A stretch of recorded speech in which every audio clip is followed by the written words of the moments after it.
خطائیں اور معصیت معاف کر دوں گا۔ اس کو ذکر کرتے ہوئے اللہ پاک نے فرمایا یا ایھا الذین آمنوا ان تتقوا اللہ یجعل لکم فرقانا ویکفر عنکم سیئاتکم ویغفر لکم واللہ ذو الفضل العظیم۔ سورہ انفال میں اللہ پاک نے ذکر کیا ہے کہ جو تقوی اختیار کرتے ہیں ایمان والوں میں، یجعل لکم فرقانا، ان میں ایک تو فرق کرنے کی ان کو صلاحیت دیتا ہوں، وَيُكَفِّرْ عَنْكُمْ سَيِّئَاتِكُمْ، اور ان کے پچھلے سارے گناہ معاف کر دیتا ہوں، وَيَغْفِرْ لَكُمْ ذُنُوبَكُمْ، اور ان کے سارے گناہ سیئات اور سارے گناہ معاف کر کے ان کو بخش بھی دیتا ہوں۔ اور اللہ ایسے بڑے فضل والا ہے، عظیم فضل والا ہے، یہ کرنے کے قادر ہے۔ نامہ انعام اللہ پاک نے دنیا میں اس کو بلند اور فضیلت والا بنا دیتا ہوں، یعنی باقیوں سے ممتاز کر دیتا ہوں۔ یہ جبہ و دستار، یہ عزت و گفتار، یہ کچھ نہیں کام آتی جب تک کہ اللہ کا کرم اور فضل نہ شامل حال ہے۔ اور اللہ کا کرم اور فضل شامل حال ہوتا ہی وہی ہے جہاں پر تقوی ہوتا ہے۔ جو متقی ہوتے ہیں، تقوی اختیار کرنے والے ہوتے ہیں، ان کا ذکر کرتے ہوئے اللہ پاک نے فرمایا یا ایھا الناس انا خلقناکم من ذکر و انثی وجعلناکم شعوبا وقبائل لتعارفوا ان اکرمکم عند اللہ اتقاکم۔ فرمایا انا اکرمکم عند اللہ اتقاکم، میں مکرم کر دیتا ہوں، باعث شرف بنا دیتا ہوں، عزت اور شرف کی دستار سجا دیتا ہوں اس شخص پر جو تقوی اختیار کرنے والا ہے۔ پھر 10واں انعام اللہ پاک نے جو عطا فرمایا، اولاد کا خوف مٹا دیتا ہوں، یعنی جو تقوی اختیار کرتا ہے اس کی اولاد کی حفاظت کو میک شور کر دیتا ہوں۔ یہ بھی ایک نیچرل چیز ہے۔ انسان زندگی کے کسی بھی مرحلے میں موت کو قریب پائے نا تو اسے فوراً جس چیز کا خیال آتا ہے وہ اپنی اولاد ہے۔ یعنی اگر جوانی میں جا رہا ہے تو اسے جب اپنی اولاد کی طرف دیکھے گا تو وہ ابھی بچپنے میں یا لڑکپن میں ہوگی تو اسے یہی تکلیف کھائے جائے گی کہ ان کا کیا بنے گا۔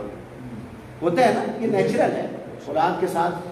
فطرت میں اللہ نے ودیت کی ہے، یہ نیچرل چیز ہے۔ تو اس میں یعنی اولاد کے حوالے سے ہوتا ہے۔ تو اگر وہ ادھیڑ عمر میں بڑھاپے میں بھی جا کے جا رہا ہے، اولاد سیٹل بھی ہو گئی ہے، تو بھی مرتے ہوئے خیال آتا ہے کہ ان کا کیا بنے گا، یہ کیسے زندگی گزارے۔ یہ ہے نا، اللہ پاک نے فرمایا میرا متقی بندہ اس سے بھی بری ہو جاتا ہے، میں اسے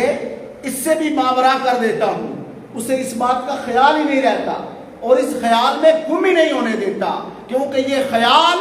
یہ ملال، یہ تکلیف دیتا ہے، یہ انسان کو اندر سے کھاتا ہے۔ میرا بندہ ہو، میرا متقی ہو اور اسے میں اس خیال اور ملال میں ڈال دوں، ایسا نہیں ہو سکتا۔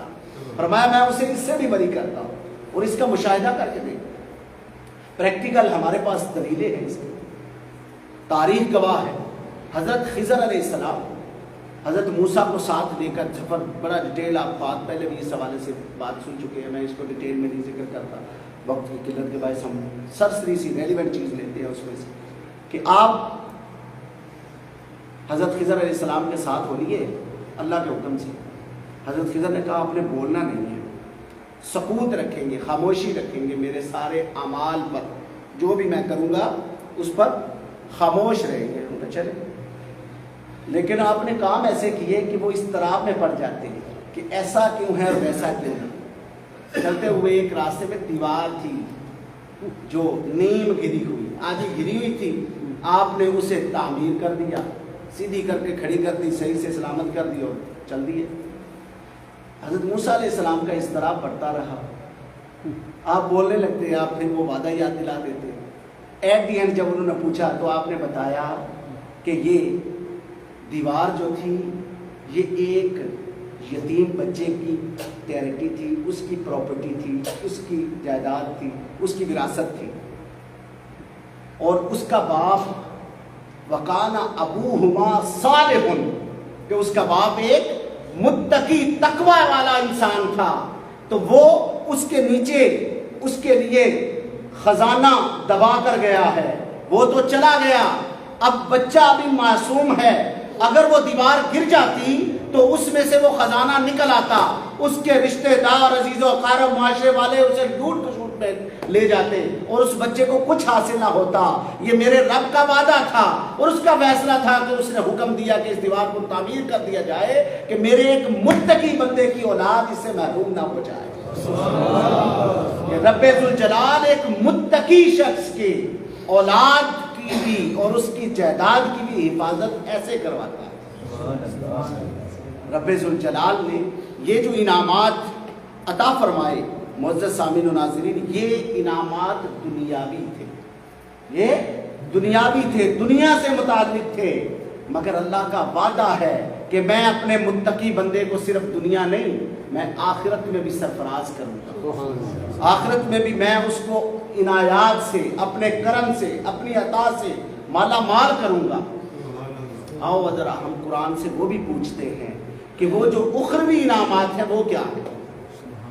کہ جو اللہ اپنے متقی بندے کو آخرت میں انعام عطا فرمائے گا وہ کیا ہے۔ اس کو ہم دیکھنے چلے تو ہمیں پتہ چلتا ہے اس میں پہلا انعام جو اخروی انعامات میں سے ہے کہ انسان کا اچھا انجام ہوگا۔ الٹیمیٹ ہم نے اپنے انجام کی طرف ہی بڑھنا ہے نا، ہر کسی نے اختتام کی طرف، انجام کی طرف ہی بڑھنا ہے نا۔ الٹیمیٹ موت ہے تو انجام کی طرف انسان بڑھ رہا ہے۔ اللہ کا وعدہ ہے کہ جس نے میرا تقوی اختیار کیا اس کا انجام اچھا کر دوں گا،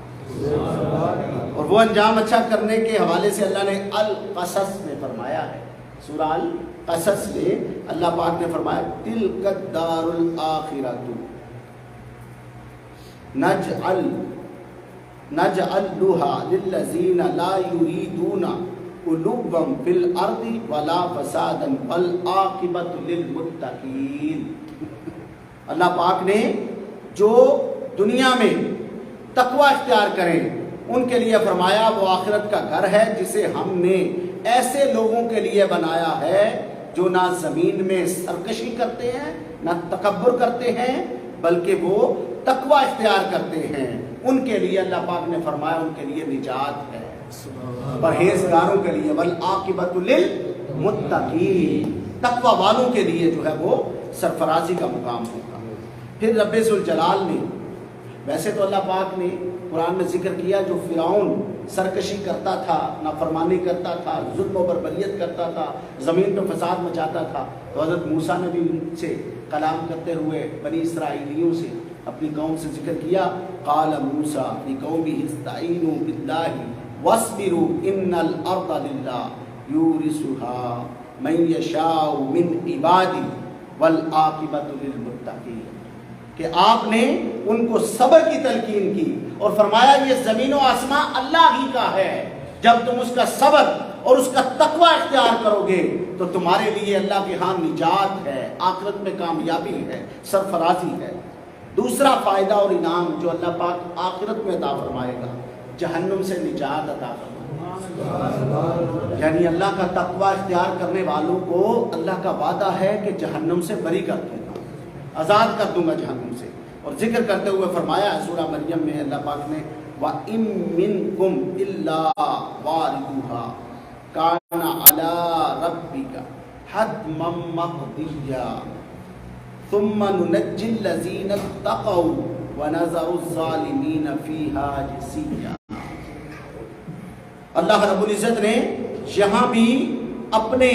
متقی بندے کو جہنم سے نجات کا اعلان فرما دیا ہے۔ پھر تیسرا وعدہ جو اللہ پاک نے اپنے متقی بندے سے کیا وہ ہے کہ جب حشر کے میدان میں افراتفری ہوگی، نفسا نفسی ہوگی، ہر کسی کو اپنی جان کے لالے پڑے ہوں گے، اور اس حالت میں جب کوئی سایہ نہ ہوگا، متقی کے لیے اللہ نے فرمایا میرے عرش کا سایہ ہوگا، یعنی تقوی اختیار کرنے والے کو میں اپنے عرش کے سائے کے نیچے رکھوں گا۔ یہ اللہ کا کرم ہوگا کہ کل حشر کے دن بھی جب ماں باپ اولاد کو اور اولاد ماں باپ کو نہ جانتے ہوں گے، اس حال میں بھی اللہ کے عرش کا سایہ تقوی والوں کو نصیب ہوگا۔ اور اس کو بھی اللہ پاک نے حضور صلی اللہ علیہ وآلہ وسلم کی حدیث پاک ہے، حضور نے فرمایا کہ چند لوگ ذکر کیے جن میں سے ایک وہ ہوگا ہوگا جس نے دنیا میں تقوی اختیار کیا، پرہیزگاری سے رہا ہوگا۔